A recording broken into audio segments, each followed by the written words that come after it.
Está entrando no ar. Debate 93.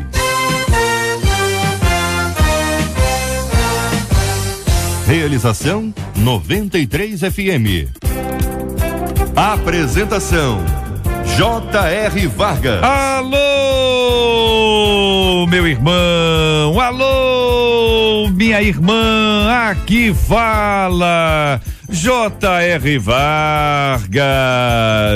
Estamos de volta, começando aqui mais uma super edição do nosso Debate 93 de hoje, nesta segunda-feira, dia 17 de março de 2014. Que a bênção do Senhor esteja aí sobre a sua vida, sobre a sua casa, sobre a sua família, sobre o seu trabalho. Que a bênção do Senhor esteja com você, onde quer que você vá, onde quer que você esteja. Receba o carinhoso abraço em nome de toda a nossa equipe que já está aqui a postos para te atender, para te receber, para te ouvir.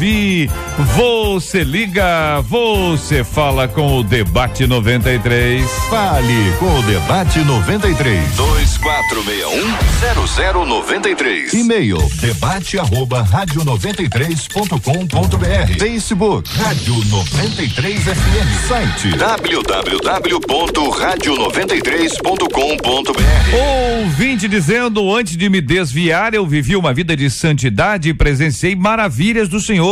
Mas eu fui caminhando e, sem perceber, acabei me afastando, descendo um abismo após outro abismo. Fiquei tão perdido que virei um brinquedo nas mãos de Satanás. Usei drogas e cheguei a servir entidades. Hoje estou tentando voltar, embora não me ache digno de perdão. Todos os dias declaro a mim mesmo que vou viver o melhor de Deus, porém parece que algo me puxa para longe disso. Como voltar a ter relacionamento com Deus? Quero voltar a seguir a Jesus como antes. Qual é o caminho para voltar a ser liberto das amarras do passado e voltar aos braços do Pai?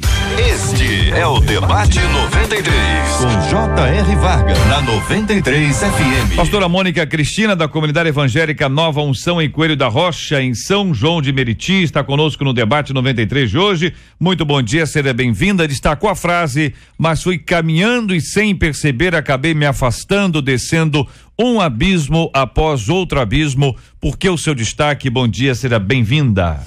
Obrigada, bom dia aos debatedores, à equipe da 93, aos ouvintes. Quando eu li esse e-mail, eu fiquei assim muito preocupada, porque é um assunto extremamente importante. E eu fiquei meditando e pensando quantas pessoas não poderiam estar vivendo exatamente o que essa pessoa que mandou o e-mail está vivendo. E eu destaquei a frase que fui caminhando, mas fui caminhando e sem perceber. Na verdade, a frase que vem anterior a mim é: antes de me desviar, eu vivi uma vida de santidade, presenciei maravilhas do Senhor. Aí a frase em destaque: mas fui caminhando e sem perceber acabei me afastando, descendo um abismo após o outro. Esse fui caminhando e sem perceber fui me afastando me chama a atenção para que as pedras que derrubam não são as grandes, porque a gente está de olho, são as pequenas. E muitas pequenas pedras têm derrubado muitos crentes que estão na presença do Senhor, e a gente precisa estar vigilante. Às vezes é uma palavrinha pequena, é um olhar que não gostou, é uma palavra que recebeu que não foi agradável, e isso vai levando, e a pessoa vai se afastando e acaba nesse ponto. Com a gente no programa de hoje, o pastor Silfarne, da Comunidade Evangélica de Mesquita. Muito bom dia, seja bem-vindo, meu irmão. Que pensa o querido sobre este destaque? Bem, J.R., a pastora Mônica trouxe um alerta sério, porque a gente tem percebido que as quedas nunca são rápidas demais, né? Em todos os sentidos da vida. A pessoa vai caindo lentamente e não percebe. O Salmo 1 fala sobre um caminho de queda, né? Andar no caminho dos pecadores, assentar-se em roda de escarnecedores. Parece que há um processo. Quando Pedro sai do jardim de Getsêmani e começa a seguir Jesus de longe, me parece ali um caminho de queda também. Nós temos lidado, por exemplo, com líderes, até pastores mesmo, que no caminhar não vão percebendo essa linha tênue que separa o que é servir a Deus e servir a sua própria carne. Isso é um alerta muito sério. A pessoa nos ouvindo aqui agora, diante do relato desse nosso irmão que mandou o seu e-mail, talvez você precise acordar para o caminho que você está trilhando já, querido. Você sabe qual é o caminho de morte. Quando você começa a aceitar coisas que antigamente você não aceitava. quando os seus valores começam a ser tão subjetivados que o que antigamente feria a tua sensibilidade já não fere mais. Esse caminho lento é um caminho de morte. Pastor José Derivaldo, da Assembleia de Deus na Ilha do Governador, muito bom dia, seja bem-vindo, meu irmão. Que pensa o querido sobre esse assunto? A frase é essa: mas fui caminhando e sem perceber acabei me afastando, descendo um abismo após o outro abismo. Bom dia, seja bem-vindo. Bom dia, J. Vargas, bom dia, meus ouvintes. Olha, o que me chama a atenção aqui é o seguinte: ele descreve a condição dele que ele considera ideal no cristianismo e descreve as maravilhas que ele presenciou. A impressão que tem que ele estava num movimento pentecostal e ele estava num momento nascente de conversão, que todo mundo passa por isso, dependendo do tipo de conversão, da experiência que a pessoa teve. Então, ele passou por uma experiência de conversão e a partir daí ele estava em um estado nascente. Assim como o estado nascente de enamoramento, de conversão também causam as mudanças no psiquismo da pessoa. E o que acontece? Muitas vezes nós temos um certo exagero de exibicionismo, sensacionalismo, e nós supervalorizamos as manifestações sobrenaturais. Nós valorizamos muito isto aí. Então, o derramar de dons espirituais, isso, daquilo. Então, o que acontece? As pessoas consideram isso como se fosse a essência do cristianismo. E com isso também vem o erro da liderança. A liderança não discipulou. A liderança simplesmente achou que o camarada estava empolgado, novo convertido, empolgado, então deixa ele, Deus vai fazer obra. Nós muitas vezes rolamos a responsabilidade. Não cuidamos da pessoa, não tratamos da pessoa, supomos que todo mundo veio e tornou-se perfeito quando teve uma experiência de conversão. Então, para nós fugirmos da responsabilidade de cuidar da alma dele, procurar saber como é que ele viveu, como é que foi a vida dele, qual foi o envolvimento dele com coisas espirituais, para nós descobrirmos, sabermos o que é que tem na alma dele. Para quê? Para desmanchar os pactos, o que ele tem, que ele fez na vida dele passada, e para que a alma dele seja limpa. Porque senão vai se acabando o estado nascente de conversão e ele vai encarando a realidade. Aí ele descreve isso como sem perceber. Ele teve um estado nascente de conversão, semelhante a um estado de enamoramento, e o que foi acontecendo? Foi simplesmente a realidade foi voltando. Ele não foi trabalhado, ele não foi cristianizado. É uma outra coisa que nós vivemos num meio, numa sociedade que nós consideramos uma cristandade, e as pessoas vêm para Jesus, nós supomos que acabou, que está tranquilo aquilo ali. Não cristianizamos as pessoas. E as pessoas vêm numa sociedade materialista, fisicista, individualista, humanista, com uma cosmovisão totalmente contrária do que a Bíblia exige do salvo, e nós simplesmente não trabalhamos a cosmovisão da pessoa. Com a gente no programa de hoje também o pastor Anderson do Carmo, da Comunidade Evangélica Ministério Flor de Lis. Bom dia, bem-vindo. A sua opinião sobre esse assunto, meu irmão? Bom dia, JR, bom dia aos debatedores que estão aqui na mesa, muito boa honra estar aqui. Bom dia aos ouvintes que estão nos dando a sua audiência, estão atentos às orientações que são bem esclarecidas aqui nesse debate. JR, eu quero começar a minha participação usando aqui, fiquei tão perdido, né? Eu observo, como o pastor Derivaldo aqui da Assembleia de Deus, da Ilha do Governador, citou, há uma certa confusão nessa questão da conversão. Quando a gente vê aqui o e-mail dessa pessoa dizendo uma vida de santidade, o que significa a santidade para essa pessoa? As pessoas hoje estão associando a religiosidade a uma conversão e uma transformação, quando não é. Na verdade, a pessoa acha que aquilo ali é uma santidade, que vira uma pseudo-santidade na mente da pessoa, e quando vem as tempestades da vida, as pressões da vida, os problemas da vida, ela não está alicerçada na palavra de Deus. E quando vem esses desvios de doutrina, ou de caráter, seja o que for, os ventos que surgem na vida, eles são levados por essas pressões, porque não tem um relacionamento com Deus de verdade, porque conheciam um Deus que apenas eleva aquela pessoa a um nível social maior. Vivemos num país de terceiro mundo, tentando desenvolver uma sociedade capitalista. Então o camarada tem um sonho, ele quer crescer na vida, então entra no evangelho, ele tem uma lavagem quase que cerebral na sua mente e acha que aquilo ali é o cristianismo, quando não é. Jesus não veio primeiramente para nos elevar a nossa vida socialmente, realizar nossos sonhos, ele veio para transformar o nosso caráter. E na medida que o nosso caráter é transformado, na medida que a gente vai se transformando como pessoa, aquilo vai nos enraizando na palavra de Deus. E só o relacionamento com a Bíblia é que faz essa diferença. Muito bem, vamos então aqui ao resultado parcial da nossa pesquisa 93 de hoje, porque ela vai nos ajudar a entender esse processo sobre o qual estamos conversando no debate 93 de hoje. Você está ligado no Debate 93 com J.R. Vargas. Pesquisa 93. Bom dia, JR, bom dia aos nossos ouvintes, aos nossos queridos debatedores. A pesquisa é a seguinte: você conhece alguém que atualmente, agora, tá lutando aí para voltar a servir a Deus, mas não consegue? 85% dos nossos ouvintes afirmam que conhecem. Quero agradecer a participação dos nossos queridos ouvintes com a gente hoje aqui no nosso debate 93. Sua participação é sempre muito importante. É bom demais ter você participando conosco aqui pelo 24610093, pelo nosso e-mail direto, é o e-mail exclusivo do debate 93. As pessoas dizem assim: como é que eu faço para mandar um tema, hein? Eu tô com um tema aqui, tem uma dúvida. debate@radio93.com.br, debate@radio93.com.br. Quero anunciar que já está aqui no nosso Face a foto aqui com a nossa mesa, ilustre mesa do programa de hoje, a pastora Mônica Cristina, o pastor Sil Farney, o pastor José Derivaldo, o pastor Anderson do Carmo e eu ao lado desses ilustres e abençoados irmãos aqui na nossa página aqui no Facebook da 93 FM. Sempre bom demais estar com você aqui na melhor. De domingo a sexta, às 11 da manhã. Debate 93. Na 93 FM. Na 93 FM. Você ouve Debate 93 com J.R. Vargas.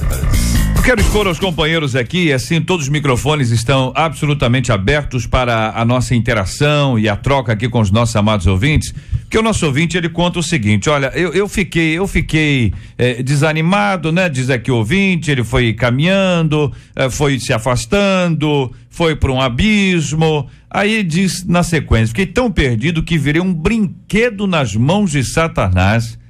Ele diz que chegou a usar drogas e a servir a entidades. É um fundo poço, é um afastamento absoluto, é uma coisa complexa quando você trata sobre esse assunto. Há quem diga, explicando isso de uma maneira muito simples, que ou há o Espírito Santo ou não há o Espírito Santo, que não convivem Espírito Santo e qualquer entidade, qualquer manifestação diabólica, porque não cabem no mesmo espaço. É uma explicação muito simples para uma questão complexa e eu queria ouvir a opinião dos companheiros aqui. Como pode esse tipo de situação? Ficar perdido, brinquedo nas mãos do inimigo, chegar a usar drogas e também a servir a entidades? Eu penso que o lado que vai ganhar é o lado que vai ser mais alimentado, mais nutrido. Se você alimenta o espírito, ele fortalece, uma coisa simples, a gente ouve isso desde pequeno. E se você alimenta a carne, ela vai ficar mais forte. Ele falou aqui, como já conversamos aqui, aos poucos. Então, aos poucos, sem perceber, ele foi fazendo o quê? Ele foi dando lugar para a carne. Quando a gente dá lugar à carne, abre-se uma brecha para que o inimigo entre. Então, o que a gente tem alimentado mais? A carne ou o espírito? E aí é o que vai ficar mais forte. E nesse ponto aí, querido, principalmente o novo convertido, como o pastor falou muito bem, da Assembleia de Deus, sem uma base, sem um discipulado, sem ter alguém ali do lado. Eu sinto... Isso daí já é entre linhas, é uma coisa muito pessoal. Eu sinto, é um rapaz, eu não sei se é rapaz, é uma moça, né? É um homem. Eu sinto esse rapaz como se estivesse muito sozinho nisso tudo aí. Não tivesse alguém para ajudá-lo no início, quando ele caiu. Quando ele começou a se afastar, não teve alguém, de repente, que pudesse sacudir e falar: olha para onde você está indo para o abismo, olha aí o que você está fazendo. Porque tudo começa a vir na mente: não tem nada a ver, isso aqui não vai me afastar de Deus, aquilo ali não vai me afastar de Deus. E vão abrindo portas, vão abrindo brechas. Aí o JR levantou a questão, e eu concordo com essa questão. Em um espaço não dá, é pouco espaço para duas coisas. Então o Espírito do Senhor vai saindo, a pessoa vai se afastando das coisas de Deus e, de uma forma muito comum, que acontece, vai se aproximando das coisas da carne e, obviamente, o inimigo vai entrando. É lógico que é uma questão teológica aqui muito complexa para a gente debater em poucos minutos, né? Essa questão se o espírito sai ou não sai, se a questão da firmeza da salvação eterna, se a pessoa, aquele argumento antigo, uma vez salvo para sempre, se perde a salvação ou não. Eu acho que nem vale a pena entrar nessa polêmica agora, que é pouco tempo para discutir. É meu ponto de vista, pelo menos. O que eu acho é o seguinte: eu não sei se a pessoa de fato provou a genuína salvação ou não cabe a mim julgar isso. O certo é que a própria palavra de Deus diz que aquele que cuida está em pé, né? Que pensa em pé, cuide para que não caia. Então acho que o certo é ter cuidado, sim, sempre. Ter atenção com a sua vida, porque pequenas liberações que vamos fazendo na vida, pequenas concessões, digamos, elas vão colocando nossa vida em risco. Como a questão da salvação eterna, perder ou não a salvação é algo polêmico demais para discutir, eu só queria pontuar isso aqui. Se você está nos ouvindo agora, uma palavra de alerta só: não brinque com aquilo que não se pode ser brincado. Não brinque com o que Deus leva a sério. A história de Sansão, só para encerrar rapidamente minha fala, ele foi brincando com o que não se podia brincar. O problema de Sansão não é se o cabelo estava longo ou não. Havia um pacto feito com Deus, com ele, o pacto do nazireado. Ele brincou com o que não se podia brincar. Então tem muito homem casado, cristão, brincando com o que não se brinca. Com pornografia, com relacionamentos na empresa com quem não se pode brincar, com amizades que conduzem ao mal. Eu acho que a alerta sempre é o seguinte: não se brinca com aquilo que Deus leva a sério. Tudo bem. O ponto aí, companheiros, não seria a questão da salvação ou não, mas a questão que se impõe aqui, e aí a gente precisa responder ao ouvinte, não há outra alternativa, é a seguinte: é se dentro de um mesmo indivíduo transformado pelo Espírito Santo de Deus, alguém que no sentido da conversão é descrito como santuário de Deus, templo do Espírito Santo, é assim que se trata um convertido. Ele nasceu de novo.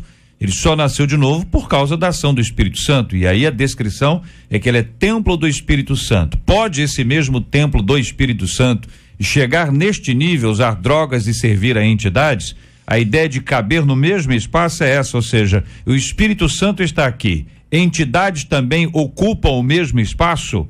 Ele poderia ser possesso, poderia ser conduzido dessa forma, ou se foi conduzido dessa forma, é um sinal de que na verdade não houve conversão, houve uma religiosidade, o que os irmãos compartilharam aqui, uma experiência boa, estava na igreja, foi muito bom, que coisa boa, mas não houve transformação real, verdadeira, etc. O que pensam os companheiros? Bom, vamos lá. O que acontece muitas vezes no nosso meio é o seguinte: alguém foi abrindo portas na sua alma e ele foi sendo possuído por entidades. Ele chega numa igreja e o que acontece? Há o confronto e aquela entidade é expulsa. Sai aquela entidade. Aí acontece, ele toma uma decisão. A parte dele quer Jesus, não sei se por o impacto do momento, alguma coisa, ele quer Jesus. Aí o que acontece? Se supõe que porque ele tomou aquela decisão, ele já, vamos dizer assim, está cheio do Espírito Santo. Aí o que acontece? Jesus falou que acontece o seguinte: o Espírito que sai, ele vai andar por lugares tenebrosos. E quando ele volta, encontra a casa limpa, vazia, e traz com ele 7 piores. Quer dizer, Jesus diz que a condição última é pior do que a primeira. Então, o que nós temos percebido é que nós queremos que haja algo automático. Não, o indivíduo é cheio do Espírito Santo. Se nós olharmos em Efésios, quando diz ser cheio do Espírito Santo, diz: andando entre vós com salmo, com hino, com cantos espirituais, com isso, com aquilo, e vós, mulheres, sempre subisse, e vós, maridos, amai a vossa esposa. Tudo isso faz parte desse contexto. Significa, para mim ser cheio do Espírito Santo, eu tenho que criar condições psicoexistenciais em mim, e vou fazer isso com comportamento existencializado. Então, vou fazer isso, existenciar valores que são espirituais, para dar condição, ambiente para o Espírito Santo vir e habitar progressivamente em mim até eu ser cheio. E o que acontece? Nós não estamos cuidando da vida moral das pessoas, só da relação eclesial. Dentro da igreja, a pessoa é uma maravilha. Não há exortação para que as pessoas mudem de vida. Não há exortação. Uma área que vê abandonada em nós é a área afetivo-sexual. Não, vamos dizer assim, é uma coisa que não se fala. Por quê? Aí as pessoas querem ser santa com a vida afetivo-sexual destrambelhada. Não tem condições. Se eu sou santo, quem primeiro desfruta da minha santidade é a minha esposa. É o meu relacionamento sexual, é a primeira coisa que muda em mim. Depois, o meu relacionamento com a minha família, com as pessoas que eu amo, porque santificação vem de dentro. Então eu tenho que fazer isso. O que é que a Bíblia descreve em Efésios? Ele descreve um processo de não é de santificação, vamos dizer assim, um processo de transformação por acesso. Quer dizer, eu pratico e quando eu pratico, desenvolvo um paladar afetivo em relação àquilo que eu faço. E eu modelo o meu querer através de sucessiva repetição do correto. É o que Efésios está mostrando ali. O que acontece é que nós hoje, nós queremos não ter responsabilidade nenhuma. E nós queremos que Deus chegue e faça tudo o que nós deveríamos fazer. Cuidar, pastorear. Hoje se quer uma igreja com 5 mil, com 10 mil pessoas, porque não se quer pastorear. Nós temos, vamos dizer assim, um bocado de, vamos dizer assim, um trade gospel, que é a moda, e um bocado de super manager gospel. Então é isso que nós temos hoje. Então ninguém quer ter trabalho com a vida de ninguém. Enfim, ninguém quer pastorear. Quer usufruir da quantidade de membros que tem, porque isso também dá um destaque político para a pessoa. Ninguém, o senhor está falando assim, é uma questão retórica, não, né? Uma questão de oratória. Ninguém desse rapaz. Ninguém. Ah, sim, pois não, Anderson. Bom, JR, acho que a pergunta está respondida no sentido de que ele usou, acho que um termo bíblico bastante claro, que se você foi liberto de um demônio e depois você não manter aquela casa limpa e um relacionamento com Deus, volta pior, o estado pior. Acho que ficou claro nesse texto bíblico. Porém, eu quero ressaltar 2 discípulos no caminho de Emaús. Eles viram os milagres de Jesus, andaram com Jesus, estavam próximos de Jesus, e vamos entrar agora nas palavras do ouvinte que mandou esse e-mail. Viveu uma pseudo-vida de santidade, cheia das maravilhas do Senhor. Uma vez que Jesus morreu, eles disseram essas palavras para o próprio Jesus, sem saber que era Jesus. E nós esperávamos que fosse ele o que remisse Israel. Mas agora, como ele já está morto, e hoje é o 3º dia que essas coisas aconteceram. Ou seja, eles estavam decepcionados. Eles acharam que Jesus veio ao mundo para poder ser o libertador físico de Israel. E assim está acontecendo. Estão aceitando um Jesus, JR, que no começo é 1000 maravilhas, mas esse Jesus depois parece que não faz nenhuma mudança na nossa vida. Então, na verdade, nós temos que tomar cuidado e aproveitar essa grande audiência e dizer para você, ouvinte, que está afastado dos caminhos do Senhor, para você que está fraco na fé e você está nos ouvindo aqui agora, a culpa não está em Jesus. Você precisa conhecer o Jesus verdadeiro, o Jesus que ele quer saber de transformar o teu caráter, de mudar a sua vida, de fazer você realmente viver uma vida com Deus, que já foi dito aqui com os debatedores. Ouvinte dizendo: hoje estou tentando voltar, embora não me ache digno de perdão. É o destaque do pastor Silfarni. Quero ouvi-lo sobre esse assunto. Então, JR, essa é uma luta muito forte para pessoas que querem voltar a caminhar, né? Essa semana eu conversei com uma pessoa que luta contra a homossexualidade. Ele parou com as práticas homossexuais, começou a ir a uma igreja, mas ele usou uma frase que para mim foi muito forte: eu sei que Deus me ama, mas eu acho que a igreja não me aceita. E, gente, vamos ser sinceros, nós a igreja, eu estou me incluindo nisso, nós escolhemos os pecados preferidos. Nós temos um aparelhinho chamado pecadômetro, e os pecados piores, na nossa ótica, são aqueles que eu não pratico. Os piores pecados são aqueles com os quais eu não tenho tanta dificuldade. Pecados com os quais eu consigo resistir facilmente, por exemplo, eu não tenho nenhuma dificuldade com o alcoolismo. Nunca botei uma bebida alcoólica na minha boca. Então é fácil eu condenar quem luta contra o alcoolismo. Eu nunca tive nenhuma tendência homossexual. É fácil acusar quem sofre com homossexualidade. Mas as áreas de fraqueza da minha vida, eu sou mais condescendente. Então acho que muitas pessoas têm tido dificuldade para voltar para Jesus, não por causa de Jesus, por nossa causa. Porque nós, a igreja, nos tornamos excludentes muitas vezes. Eu não estou aqui com um discurso de liberalidade absurda ou de total libertinagem. A igreja precisa ser includente.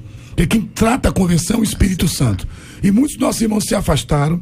Eu fui criado na boa e querida Assembleia de Deus desde novinho.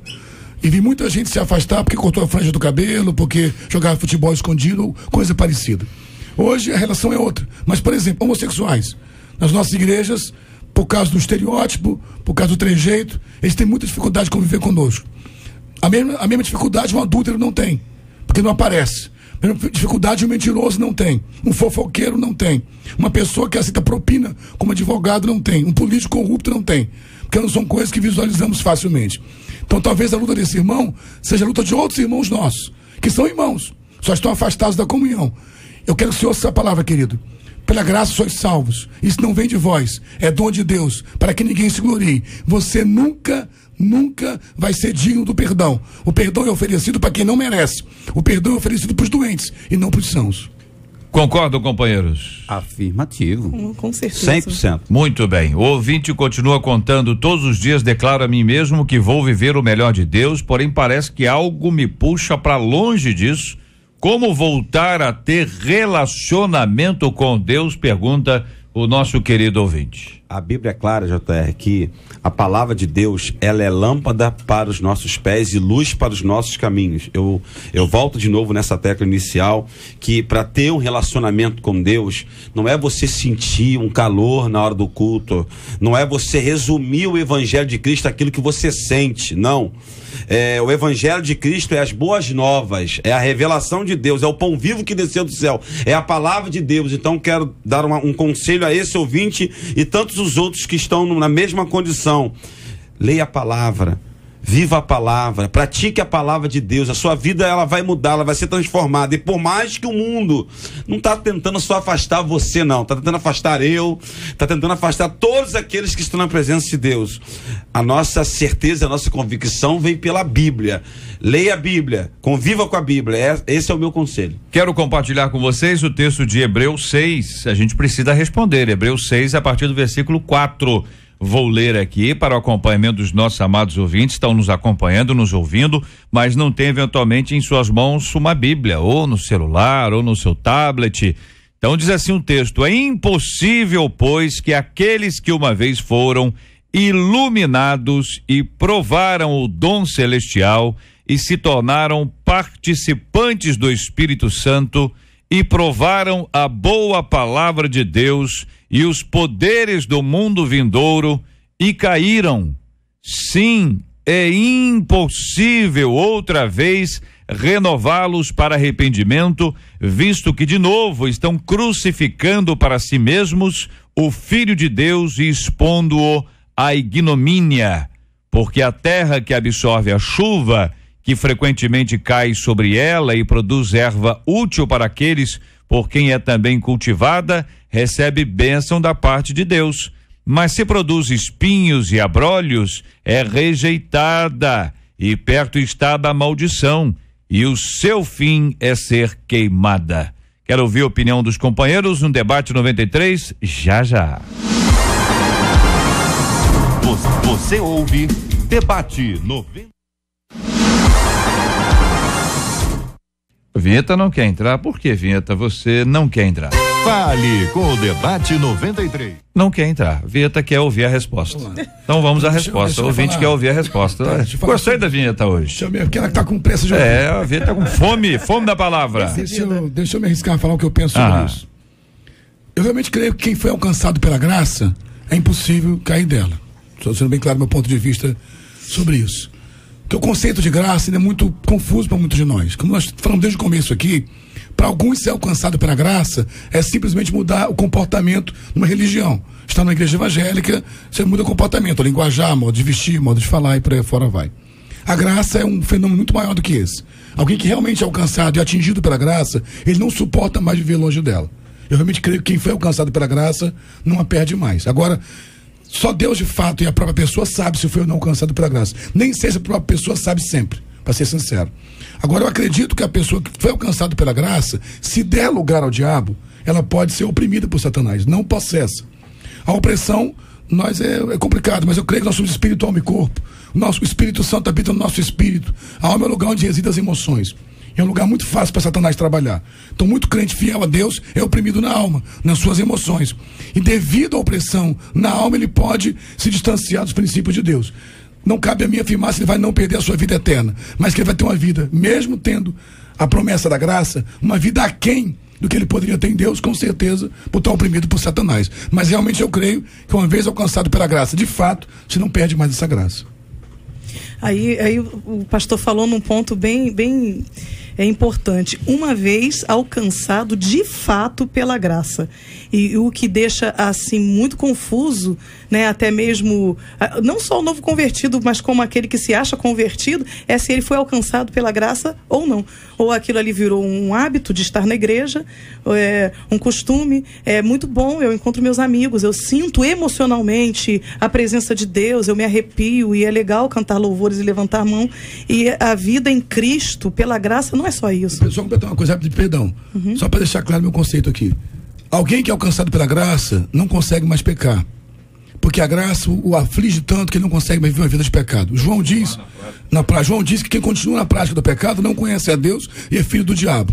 Então, qual o sinal de que alguém foi alcançado pela graça? Ele demonstra os frutos da graça. Eu fui alcançado pela graça porque eu levantei a mão para Jesus, porque eu sou membro de uma igreja, não quer dizer nada. O alcançado pela graça não consegue mais viver na prática do pecado. Continuar na prática do pecado, porque pecando a gente está toda hora. É a prática do pecado, né? E quem está na graça. Então, o estar alcançado na graça é algo que a gente não tem, como o pastor falou aí, do pecadômetro, gostei disso, né? Também não tem o graçodrômetro, que a gente vai medir quem já alcançou, quem não alcançou, aquele ali tá cheio da graça, a gente brinca dessa forma e tal, mas não tem como. Então a nossa vida com Cristo tem que ser levada a sério, sabendo que, uma frase que é um jargão, que o inimigo também não brinca de ser inimigo.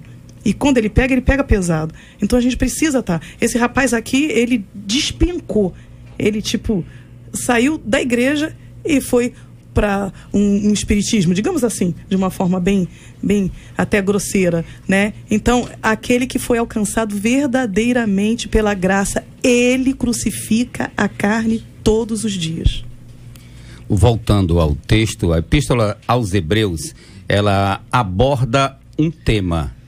Os perigos dos cristãos hebreus voltarem para a antiga religião, para o judaísmo.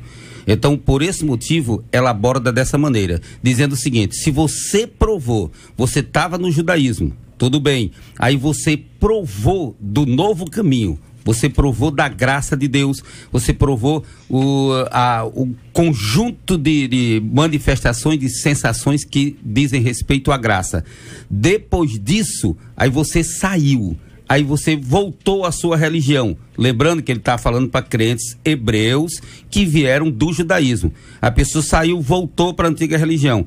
Aí diz que ele retornar à graça novamente, ele diz que é impossível. Lembra que ele está falando para judeus. Os judeus, a igreja, são considerados, no contexto teológico do Antigo Testamento, o reino de Deus. Do reino de Deus você passa para a igreja, faz parte da eclesia, ou você continua parte do reino de Deus. O indivíduo que fez parte da eclesia, ele desfruta dos relacionamentos íntimos como se fosse a participação do Santo dos Santos, o que ele não tem na religião dele. Então, quando ele desfruta disso, ele desfruta de fato e de verdade. Então, ele tem sensações, ele tem uma entrada na presença de Deus. Se ele rejeita isso e opta por ser do reino novamente, apenas do reino, ele não tem chance de voltar novamente a ser parte da eclesia. Vai continuar na Basileia. Bom, JR, eu vejo aqui dois assuntos assim um pouco distintos. Essa questão citada pelo texto que você deu em Hebreus e soma mais um pouquinho diferente ao que o pastor Sil Farney comentou. Sobre o que o pastor Sil Farney comentou, eu quero contrapor, na verdade ampliar mais o debate num versículo que certamente alguns estão com eles na mente agora. Lá em Apocalipse 3, né? Eis que venho sem demora, guarda o que tens, para que ninguém tome a sua coroa. Eu entendo perfeitamente o que foi dito, que uma vez você experimentando a graça de Deus, você conhece a verdade nos liberta, só que se você não vigiar, você cai. Haviam 10 virgens, só que 5 eram prudentes, e 5 não eram, e não reabasteceram a sua vida, ficaram. Então, se essa questão de uma vez salvo para sempre, eu não acredito nisso. Eu acredito que você tem que permanecer dentro daquilo que você entendeu que é o caminho para o céu. Então a gente tem que tomar muito cuidado, sim. E aqueles que se desviaram porque não se abasteceram, foram levados, perderam a sua coroa, Jesus está aqui para te perdoar. São pontos de vista. Pois não, pastor Silvânia, quer responder? Não responder, apenas complementando. Aham. A palavra que eu quero dar como final minha aqui sobre esse tema é o seguinte: meu irmão, você está me ouvindo? Honestamente, essa discussão teológica é interessante, mas o que importa é o seguinte: guarde sua vida assim em Deus. Viva a vida de santidade, cuide do seu zelo com Deus, viva a vida de temor do Senhor. Porque todo cristão que realmente vive na graça demonstra frutos. Então viva os frutos, o que importa é isso. Muito bem, temos aqui posicionamentos diferentes, e é sempre bom quando eles acontecem, não há a menor dificuldade, o nosso ouvinte está acostumado, porque são posicionamentos, ainda que divergentes, absolutamente respeitosos, carinhosos, como precisa ser sempre na casa de Deus. Na igreja tem que ser assim. Tem gente na igreja que briga, vejo gente que às vezes por um motivo besta, um negócio bobo, a pessoa já está levantando a voz, levantando o dedo, já está, parece que está estressado. Pelo amor de Deus, está estressado, vai orar, não é isso? Vai orar, porque nós temos que conversar sobre todos os assuntos com máximo respeito e carinho, como nós precisamos ter sempre. Quero agradecer aos companheiros pelas opiniões sobre este ponto até aqui. Aí o ouvinte diz o seguinte: quero voltar a seguir a Jesus como antes. Qual é o caminho para voltar a ser liberto das amarras do passado? Porque, de certa forma, o passado não é nem o tempo da santidade. O passado para esse ouvinte é o tempo das entidades, é o tempo das drogas, é o tempo da vida promíscua, é o tempo em que ele era brinquedo nas mãos do inimigo. Para ele, o passado é isso. Como ser liberto das amarras do passado e voltar aos braços do Pai? Bom, JR, acho que a Bíblia tem um clássico, né? Se fosse vários filmes, um filme que vem logo à nossa mente em voltar aos braços do Pai é a parábola do filho pródigo, né? E a Bíblia diz que o filho, quando estava lá comendo as bolotas, porcos, vivendo uma vida totalmente diferente do que o pai tinha revelado para ele, ele manifestou o que a ouvinte disse aqui. Está escrito no versículo 19 de Lucas 15 o seguinte: já não sou digno de ser chamado teu filho. Então, quando uma pessoa começa a se constranger, JR, porque conhece a graça, conhece a verdade, e ela reconhece, poxa, eu já vivi aquilo, eu já sei o que é a verdade, eu não me acho digno, na minha visão, já começa um processo de arrependimento. E quando começa esse processo de arrependimento, ele já está voltando para casa e para os braços do Pai, que sempre estará de braços abertos. E tremendo isso, é verdade. Meu irmão, a palavra de Deus diz em 1 João 7, se andarmos na luz como ele na luz está, temos comunhão uns com os outros, e o sangue de Jesus Cristo, seu Filho, nos purifica de todo pecado. O sangue purifica de todo pecado. Mas isso é algo processual, como quase tudo na Bíblia. É se andarmos na luz e estivermos em comunhão. Você precisa estar em comunhão. Você precisa procurar o corpo. Precisa procurar um pastor, um líder espiritual, uma igreja. Trazer para a luz toda a sua história. Porque é interessante pensar que o sangue purifica se estivermos em comunhão. E nós só estamos em comunhão se andarmos na luz. Não há comunhão onde há trevas, só há comunhão onde há luz. E as trevas são exatamente a confirmação que está faltando luz. Porque onde há luz acabam as trevas. Então, meu irmão, traga para a luz. Procure a igreja. Confesse tudo o que aconteceu na sua história, como você fez aqui, mas olhos nos olhos com o pastor. Comece a andar em comunhão. E o sangue de Jesus vai te purificar. Como o pastor Anderson falou, o Pai já está te esperando, pronto para te abraçar, porque há perdão sempre na casa do Pai. Eu penso que só dele ter mandado esse e-mail, alguma coisa já está acontecendo. Porque ele já está saindo aí da zona de conforto, do momento bom, né? Que tá tudo legal, com os amigos, curtindo a vida. Isso daí já começou a atrapalhar e incomodar ele. Então, quando ele fala assim, eu quero voltar a seguir a Jesus como antes, qual o caminho para a volta? Meu irmão, é esse o caminho ali, o arrependimento. É o arrependimento, como os pastores já falaram aqui, muito bem falados, arrependimento. E ser liberto das amarras do passado e voltar para os braços do Pai só vai depender de você. O Senhor sempre está disposto a perdoar. Agora, tem um contraposto aí. As amarras do passado, a gente precisa se liberar mesmo disso. E o Senhor está ali para nos ajudar. Agora, o que a gente semeia, a gente colhe. Então, tem as consequências dessas amarras e que o Senhor vai te dar sabedoria para você conviver ou saber lidar e resolver isso aí. Olha, pelo e-mail da pessoa, nós entendemos o seguinte: ele voltou, ele retornou. Agora, a tentação de voltar à prática está sempre presente na vida dele. O que foi que aconteceu com ele?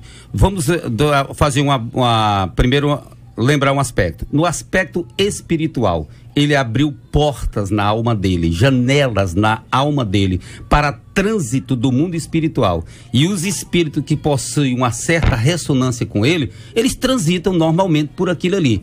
Então, são espíritos que têm as características justamente da tentação dele. No aspecto, vamos dizer assim, no aspecto psicoexistencial, ele desenvolveu condicionamentos na alma dele. Ele se condicionou, ele fez aquilo, não fez porque era mórbido, fez porque era bom, era agradável, dava prazer. Então desenvolveu um condicionamento. E o que ele tem agora? Ele tem a tentação por causa do condicionamento, ele tem as portas abertas porque ele, vamos dizer assim, com as ações dele, ele fez um pacto no mundo espiritual. O que ele tem agora? A alma dele está, a vontade dele é de estar lá dentro, abraçando a graça, mas a alma dele está escrava destas coisas. O que ele precisa? Ele precisa de requerer diante de Jesus o direito de redenção da alma dele. A alma dele precisa ser redimida destas forças, desse poder. Agora, como foi que ela se tornou escrava? Com um ato existencial. Então ele não vai ser redimido simplesmente com faz de conta. Ele tem que chegar para Jesus e jogar claro, se abrir. Senhor, eu fiz pacto quando eu aceitei, quando eu vivi, quando eu quis, quando eu gostei. Agora eu odeio, eu detesto, eu aborreço. Eu quero que o sangue de Jesus caia sobre a minha alma, justamente nestas dimensões aonde estão essas mazelas. Arrependimento. Afirmativo. Confessar. Seja franco. Ele não adquiriu o pecado simplesmente nos domínios da mente. Não. Foi no domínio da existência. Ele cometeu atos. Agora, para que ele se liberte, tem que ser algo real. Não pode ser faz de conta, não pode ser idealismo. Emocional. Tem que chegar para Deus e tem que jogar bem claro. Ele tem que pedir redenção da alma dele. A alma dele está escrava, ele quer, mas a alma dele está escrava destes condicionamentos, tanto na área psicossomática como psicoexistencial.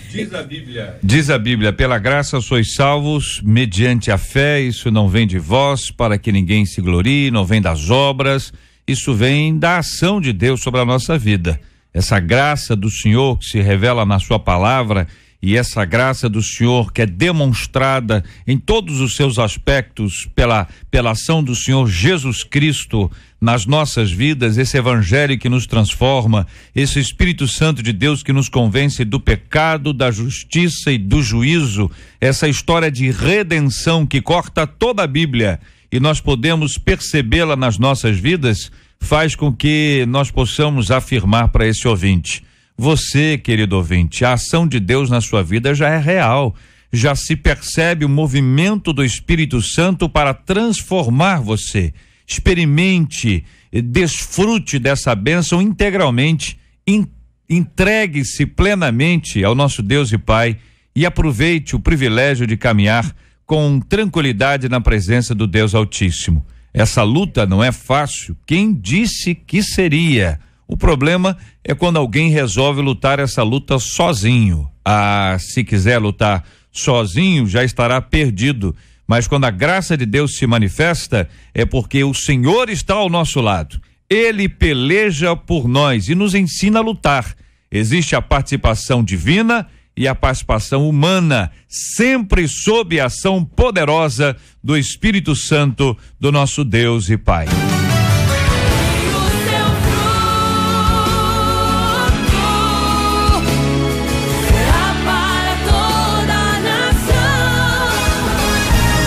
Pesquisa 93. Então, a gente encerra com 87% dos nossos ouvintes afirmando que conhecem alguém que atualmente está sim aí lutando para voltar a servir a Deus, só que não está conseguindo. Luta, não lute sozinho, já ouviu aqui, não lute sozinho, busque ajuda, cooperação, gente orando, a presença de Deus, busque e vamos esmurrar a própria carne, viu, gente? Hoje eu não tô afim, você não vai estar afim, é? Vigia, meu irmão. Hoje eu não vou à igreja não, porque eu tô com a dor aqui na unha do dedo mindinho, aqui tá doendo, que é uma doideira essa unha aqui hoje, aí eu não vou à igreja. Muito bem, aí passa a hora da igreja, alguém chama pra almoçar fora, a pessoa levanta com a pressa, que é uma coisa impressionante. Vigia, meu irmão, vigia.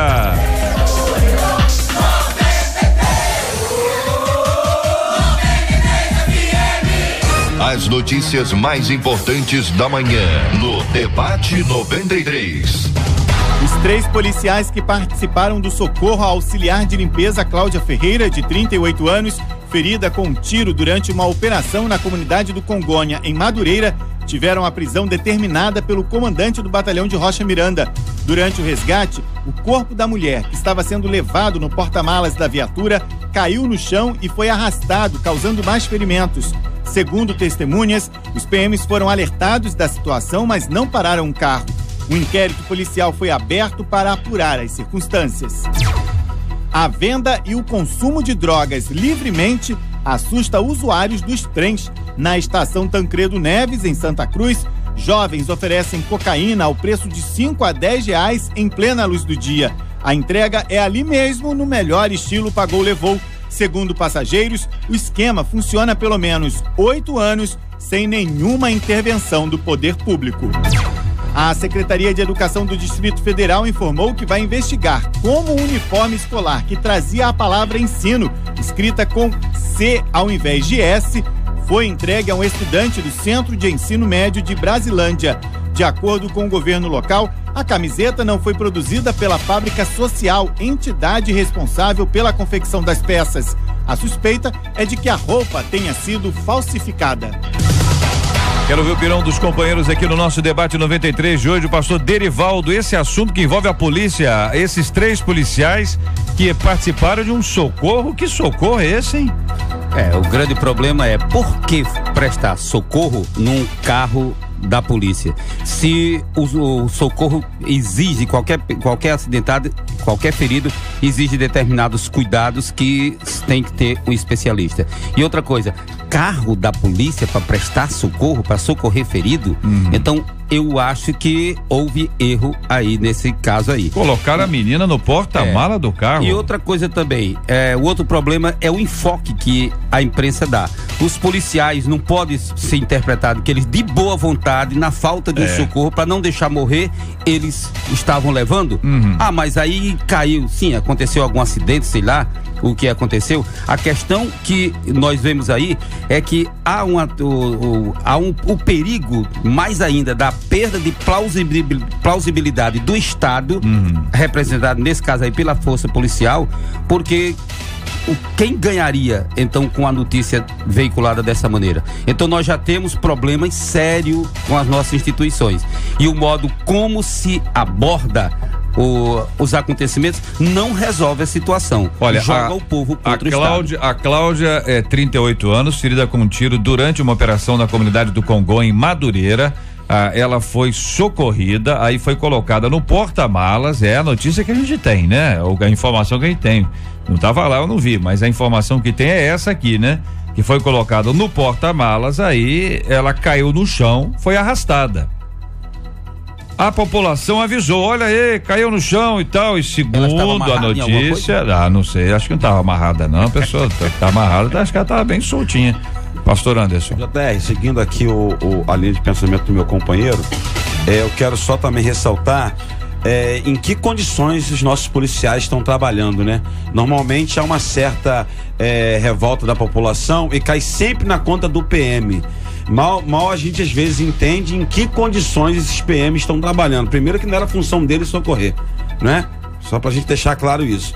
E segundo, além disso, aí nós vemos também, na minha opinião, o descaso do governo em relação a essas questões do povo. Será que se fosse na Barra da Tijuca ia ser socorrido dessa forma? Então, assim, mais uma vez, eu já morei em favela, sei como é que é isso. Mais uma vez, o povo que não tem condições financeiras, um nível social melhor, é tratado dessa forma desrespeitosa, e que Deus possa estar aí de alguma forma consolando a família. Olha, eles foram segundo a nota que a gente tem, eles foram alertados. Por conta disso, eles estão participando agora de um processo. Afinal de contas, esse inquérito policial foi aberto para apurar circunstâncias, né? Se foi uma coisa assim de bom grado, né? Vamos ajudar e tudo mais, ou se tinham outras intenções. É o que se está investigando, vai se investigar. O fato é que, lamentavelmente, é mais um episódio que envolve isso. É verdade, já abordamos aqui a necessidade de um pouco mais de socorro para os policiais que vivem numa linha, numa fronteira o tempo inteiro, é tiro para tudo quanto é lado, é uma batalha, despreparados do ponto de vista técnico, do ponto de vista de equipamento e também do ponto de vista físico, rapaz. Isso aí é o tempo inteiro esse negócio. Emocionalmente, você imagina. Emocionalmente, a pessoa diz, eu vou ter que passar naquela rua, aquela rua é perigosa. Você imagina isso o tempo inteiro. Aí alguém diz, mas eles escolheram, mas não é bem assim não, rapaz. A história tá mudando toda hora, as coisas mudam e não tá sendo fácil não. Pastora Mônica, a venda e o consumo de drogas livremente assusta usuários dos trens. Na estação Tancredo Neves, em Santa Cruz, os jovens estão oferecendo cocaína e dão o preço e de lá, pagou, levou. Tá falando aqui, né? Ainda tem o preço, você pode comprar um mais barato, um mais caro, e tá assustando esse pessoal que tá usando os trens aí, mas na verdade se tornou um comércio organizado.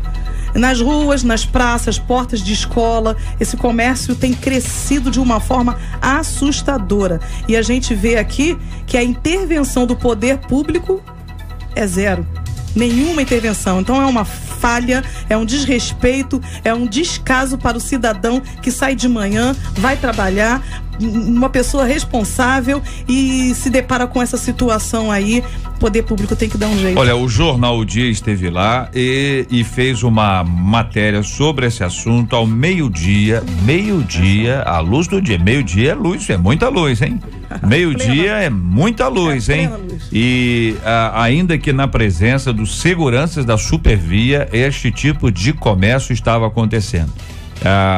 Não é novidade para quem frequenta a estação, é mais uma denúncia feita. Se feita e socorrida, tudo bem, vamos resolver esse assunto, que a população está de alguma forma ajudando, mas infelizmente existem muitas batalhas e lutas nesse campo aí. É mais uma informação para nossa oração, meu querido ouvinte.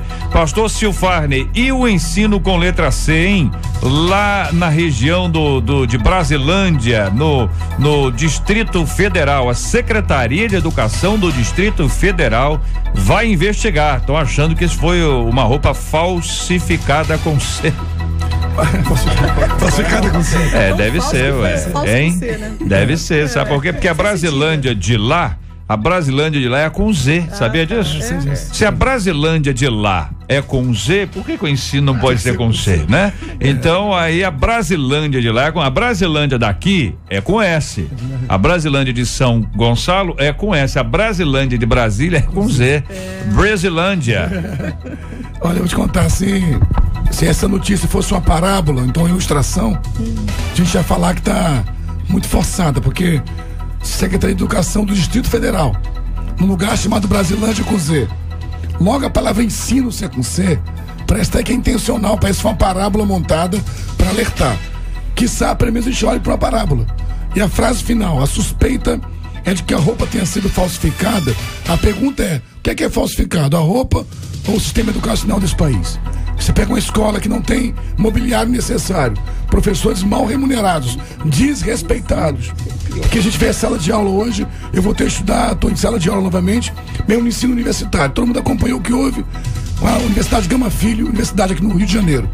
É descredenciada, o MEC não fez absolutamente nada, não há nenhum tipo de intervenção.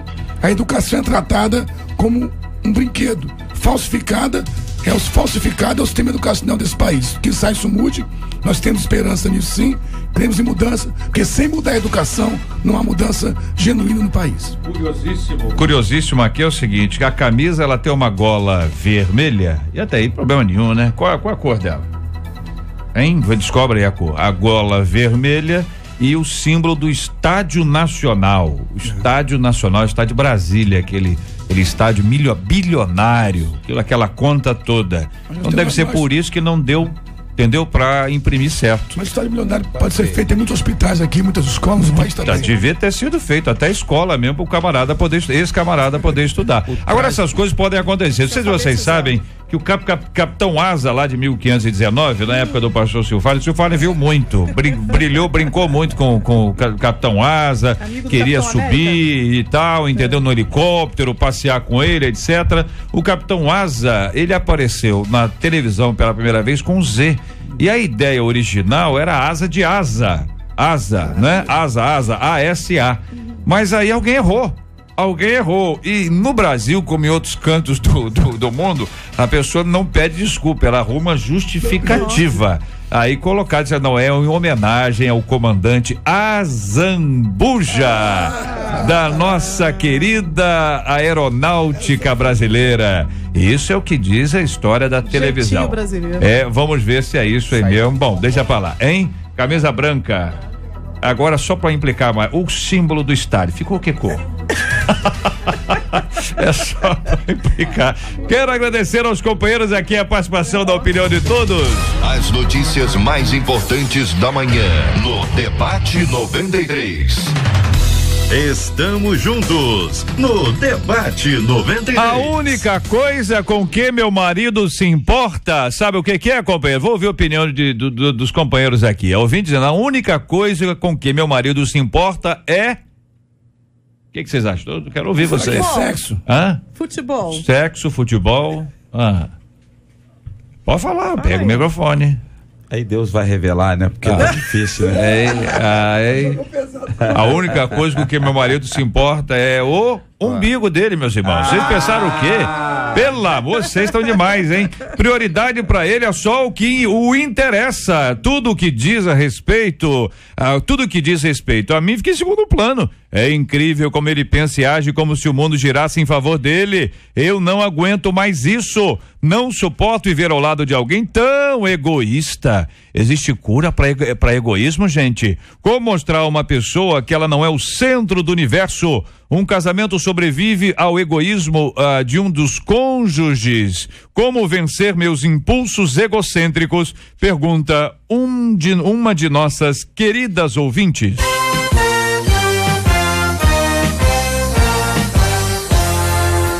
Esses e outros assuntos estarão amanhã, se Deus quiser, a partir das 11 horas da manhã, em mais uma super edição do nosso Debate 93. Obrigado aqui o pastor Silfarne, um grande abraço, meu irmãozão.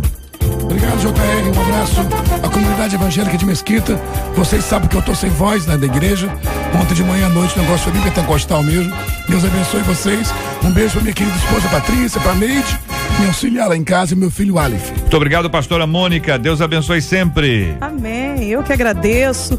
Um beijo para todos os ouvintes. Eu quero mandar um beijo especial nessa manhã para todas as meninas e os meninos que participam do grupo de apoio para o controle do peso, fazendo reeducação alimentar lá conosco. Vamos cuidar da nossa saúde. Nós somos casa de Deus. Bom almoço para todos. Beijo aí para vocês. Comunidade Evangélica Nova Unção Senu. Churrasco sábado, hein, pessoal, do controle do peso. Isso, churrasco vai ter torta de chocolate, hein, pessoal do controle de peso. Tá me boicotando, cara. Olha aí, não, é luta, é pra ver se o pessoal tá firme. Pra ver se o pessoal tá firme. Pastor Anderson, obrigado, um abraço. Eu quero agradecer mais uma vez JR, Marcela, Andréa Maia, todo o pessoal por confiar aqui na nossa participação. E aproveitar e louvar a Deus e agradecer a todo o grupo de jovens e adolescentes que está numa festa maravilhosa que começou sábado, ontem.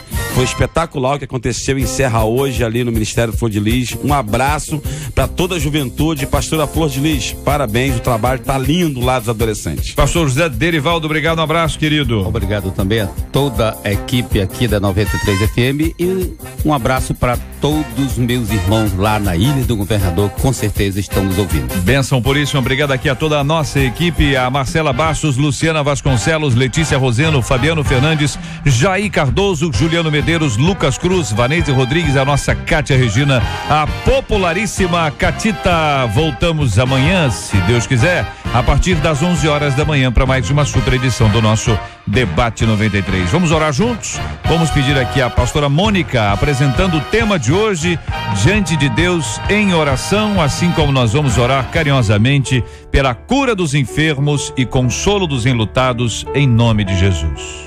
Senhor, nós queremos primeiro te render graças, muitas graças por tudo que temos vivido, visto, alcançado, mediante a tua graça e a tua misericórdia nesta manhã.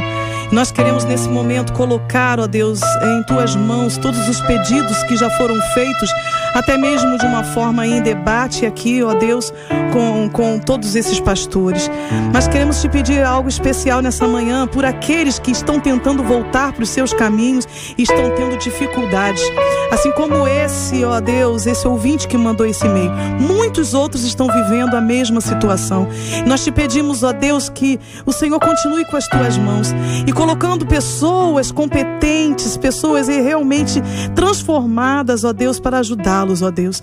E que não possamos nunca perder, ó Deus querido, o nosso alvo, que é Jesus Cristo. Porque como diz a tua palavra, aquele que está de pé cuide, que pensa que está de pé cuide. Que possamos estar vigiando e orando a cada dia. Senhor, muito obrigada, nós rendemos a Ti gratidão e Te pedimos para que o restante do dia e noite possamos estar alcançando em Ti, ó Deus, a Tua essência e a Tua presença, é o que oramos em nome de Jesus. Amém. Que Deus te abençoe. Você acabou de ouvir Debate 93.